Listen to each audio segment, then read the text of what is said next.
Hey guys, this is Jim from Tech Support and Intellitronix. This is a gentleman's car that lives in Youngstown. He brought it to us. The gentleman that installed it for him screwed it all up for him. Speedometer was jumping, fuel gauge was never hooked up, tach wouldn't read right. This is a bone stock 305 Monte Carlo SS. We reran the tach wire through the factory tach filter, braided our speed sensor wires and rerouted them away from all the electronics, come up through the left side of the frame rail and up by the power booster. And as you can see, everything's working nice and smooth.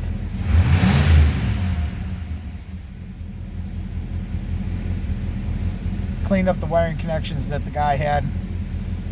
I'm not sure who the shop was, but they really did a poor job. Call me at Tech Support, Intellitronix, or email me support@intellitronix.com. This is a 1984 Monte Carlo SS. Thanks, guys.